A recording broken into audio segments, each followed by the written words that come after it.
So yesterday we all got called out to the bridge, and I wasn't actually sure what was going on until I got there. I guess people were trying to pull the trucks off the road, those ones that have been blocking the road.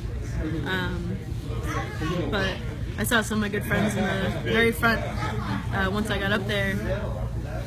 So, you know, I held it down with them, but they had the water cannons on us I was out there for about 3 hours in it. I don't have any waterproof anything, but someone gave me a Tupperware top, like a container top that was like about that big, and I used it as a shield. People were giving out those Mylar blankets. So we were trying to stay as dry as we could, but I mean, there were people just getting completely soaked and just taking it, and you know, the water didn't smell like water, so there's some concern about that. They were hitting us with flashbangs, like shooting them at us.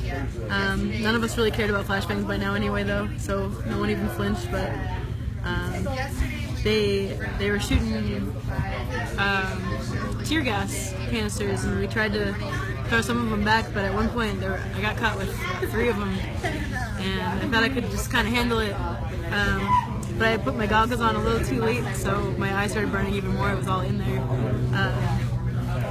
and I just started coughing, and I had to get out, and I went out. I got my eyes washed out twice, actually. My whole face was burning though, and then you know, I went back straight up to the very front there.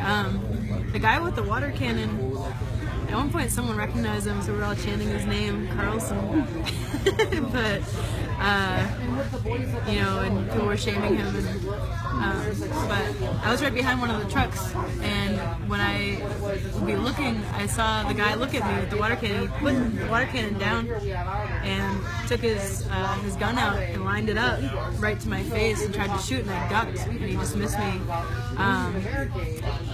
But he was aiming for my face, and he kept doing that to not just me. Someone else next to me got shot in the face and couldn't see it first. It was like right about here, and as he was being carried out, he got shot right in the face with the water cannon, just real hard. And they carried him out. There was a lot of people that got carried out that couldn't walk, or that were just, they were really, really hurt. So, you know, I could see through my Tupperware shield. I saw the guy aim up for my face again, and he shot, because I noticed it a little too late, but he just missed me, and there's 2 holes in my shield, right here and here, and he had just missed my face. So I kind of stepped out, and I spoke my mind to the cops that were along the side there for a while, and I don't know what I said, but some of them looked a little disarmed by it, and the veteran next to me said, "Good job." So I must have said some stuff, but you know, I kept going back up there. I was there for about 3 hours. I had 2 layers of gloves on, and they were completely frozen, just rock hard, like blocks of ice. And you know, the hand warmers weren't working, and I walked all the way back. I walked to the teepee where I thought my friends were. When I went all the way across camp to get my friend's truck and then find those people, I let them bring me to medic because my hands felt like broken, like the bones feel broken, even though that's not possible. But it's just the effects of, I guess, mild frostbite. They're all swollen, and the people at the medic tent told me to stay there, and they told me to go to the hospital, but I don't know, I didn't want to. So, but my throat was getting tight, and my chest was getting tight, my stomach felt real bad. I had a real bad headache, so I drank a whole thing of milk and magnesia to try to, I guess it has like a charcoal effect. Tried to drink a little water, but I couldn't even fit anything in my stomach. It was just not so good, and I was in the truck with the heat on full blast. Everyone around me is sweating, and because when I was walking, my jeans were so covered in ice that it was just like slipping. Like my legs were just kind of slipping against each other, and I could barely move any of my clothes. I was completely coated in ice, and I couldn't get warm in that truck. I was in there for a long time, and I just had a chill over me the entire time. I couldn't get warm. I drank 2 cups of like scalding hot coffee, couldn't get warm. And when I would touch the coldness of my pants with my hands, it started stinging, like sharp pains. I still have them. You know, I think I'm just getting used to it. They're a little less swollen, but I still can't quite. I can start to make fists now, but you can see that. I mean, they're dirty right now, but they're dark. Like that's not what color they should be.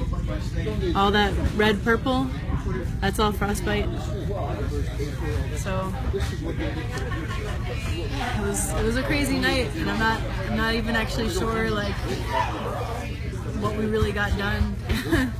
It's just, you know, I saw my friends need help, and all my friends were at that big winter camp raid too, and I couldn't help them then. And I wanted to help my friends this time, and we saw some real ugly stuff out there. The only cool thing was all that razor wire with all the ice on it looked pretty.